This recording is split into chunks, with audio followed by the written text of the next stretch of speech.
Welcome to the I'm really bored and creatively bankrupt video, so I'm gonna make a video about video games. Video. Introductions? I hardly know her.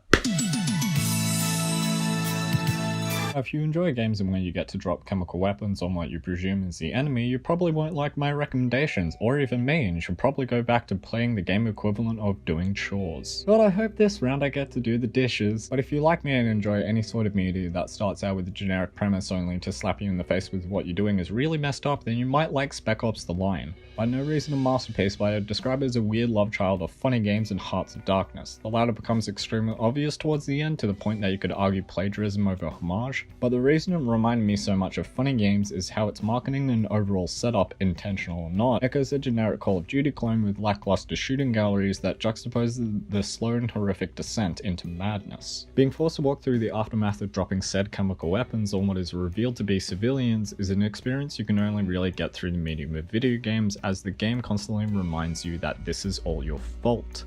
You feel a direct connection to the events that has a bit more depth than when I push a button, he do a move. However, its core themes become a bit muddled by the aforementioned shooting galleries, with a sandbox drowning in sand but with no toys, and multiplayer simply having the goals to exist. Because nothing says war is hell quite like getting a kill streak. A lot of you have probably heard of this game and are going to question my credentials of being pretentious, but instead of showing you how many friends I have, I'll hit you with a game that will inspire you to finally finish writing that Life is Strange fanfiction. Welcome to Oxenfree, a game that unfortunately is not about trying to avoid the taxes of oxygen in a dystopian society, but it would be hard to sell the game on its central mechanic of selecting various dialogue options. Now, to the 1% of you still watching, thank you, but you should really go outside for once. But if you're a professional basement dweller like myself, then I suggest buying this game right now, with the prerequisite of once the setup of generic high schoolers getting drunk on a beach is over, the game becomes a pretty engaging character study of grief and guilt. Not to mention having some pretty stellar voice acting and writing, which is strange considering the protagonist is quite literally the embodiment of a sarcastic old indie girl with blue hair, as those characteristics are often synonymous with causing depression. If you're offended by that joke, you should probably click off this video and go back to your 50th rewatch of The Office and proclaiming you have a personality. Now, I probably just single-handedly closed an entire community theater with that joke. In all honesty, I think that's a good thing, since it has the potential to get more eyes on this game, as those would be the people to play it in the first place, as well as making the world a safer place. But if your eyes tend to bleed from low poly art styles, then you might not like Oxenfree, and you probably won't like that dragon cancer. That being said, if you take anything away from this video, it's not that I need more things to do in my spare time, but it's that you need to play this game. That dragon cancer is the true story of a family trying to cope with their oldest son being diagnosed with a terminal illness. It's heartbreaking, and if you don't cry whilst playing this game, then you are inhuman, which is fine I guess, because the only people that tried to talk to me wind up being bots anyway. Not to mention that the family that went through this tragedy also made this game, and hearing a father trying to hold back tears whilst comforting their son evokes a certain emotion that you can't really get from a lot of games. I don't really even want to write a joke about this game, because even thinking about it makes me sad, which definitely makes it harder to bring up in casual conversation with a stranger.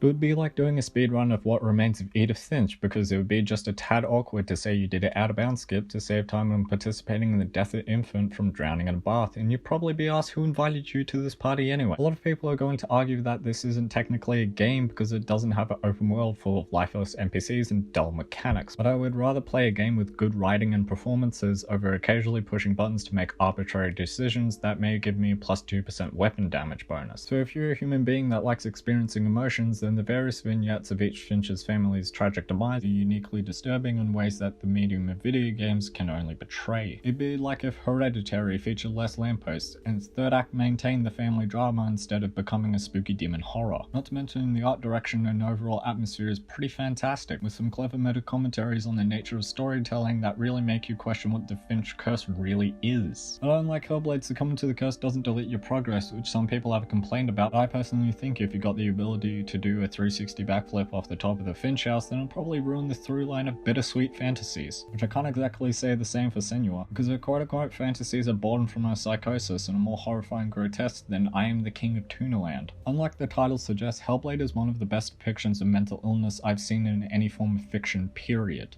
The game is a brutally honest gut punch with the most intimate and haunting cinematography, but a lead performance that rivals Isabel Adjani in Possession. And she isn't even a professional actress, she's Ninja Theory's video editor. Now it might sound weird for a game tackling such a sensitive and taboo subject matter to have combat. Each encounter feels like you just got dragged through the mud and barely made it out alive, only to not feel victorious but on the verge of a panic attack. Now it's not a masterpiece, as the ending song really neuters the impact to the point that fans have edited it out of YouTube videos, and referring to Helheim as hell is reaching Bethesda levels of subtlety. That being said, I could go into great depth about each aspect, but I would recommend, along with every other game, that you just play it for yourself. If you are a Brook film student like me, yes, I can finally say that now, then I highly recommend watching Leonardo da Vinci's video. That is probably the best video on the internet, with a close second being whatever this form of Lovecraft marketing is for NieR Automata. It's actually quite funny how the game draws you in with sexy Japanese anime robot girl, only to absolutely pummel the horny out of you by making you question the human condition with a heavily seasoned side of philosophy. Yeah, it's not exactly subtle, but this game was entirely made as a joke designed to piss off the developer's fans. Not to mention the combat has a surprising amount of death unless you hate fun and decide to put every upgrade in increasing weapon damage and health. There'll probably be at least one person writing an entire thesis on the sexual tension between 2B and 9S. I would like to point out that the main character's name is called 2B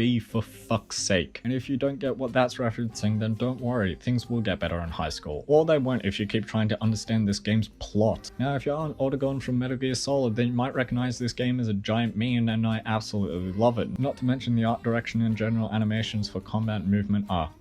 I don't really want to go into too much depth about this game, as most of the good shit is really just the developer memeing on the player, and I don't really want to spoil that for people. But if I had one critique of the game, it would be that the big reveal is about as obvious as the sun rising, which would be fine if I didn't predict it in the first 20 minutes, but by the second playthrough the game treats the revelation as if it just found God. The attentive viewers might have recognized that I said second playthrough, and to that I say that credits are a lie and the opening monologue is key to understanding everything. All in all, I give this game a pretty solid soundtrack, but I wouldn't really listen to it outside of playing the game at a 10. A game I probably would give a 10 out of 10 though is Observation, if it wasn't for the sometimes clunky facial animations that is clearly just a result of its low budget and the tutorial's contextualization. It's a bit weird having a disorientated wannabe Ellen Ripley tell an event ship AI this button on the controller is used for moving forward. I suppose it's fair considering the player actually controls the AI and I'm about as intelligent as an inanimate object, but I guess the AI is kind of malfunctioning from the seemingly supernatural presence. And that's all I'm going to say about the story, because a mystery horror without the mystery of what is going on and a Wikipedia explanation of the horror reveals how linear the game experience actually is. Unfortunately, I care about the craft of storytelling and the emotional experience it evokes, so I don't really care if I get to choose between a good ending or a bad ending, because we all know how this plays out. This is definitely a hard game to recommend, as its core gameplay of controlling a ship's AI sounds about as boring as my personality. Add on to that the various UI elements that are ripped straight from the overly obsessive Walmart manager's nightmare, which makes it even more strange when you learn it's actually a puzzle game that uses its solutions as foreshadowing for some character motivation. I salute thee for giving a shit about narrative, developer. Now let me speed up the panning of the cameras. I want to make this atmospheric Aliens 6/2001 mashup with a hint of Soma feel like it was directed by Edgar Wright. Now if you think you can psychoanalyze me for my pretentious recommendations, then oh boy am I about to Neil Druckmann you, and yes, I'm also referring to the bad structuring above anything else. Halo 3 ODST. Now you might be thinking,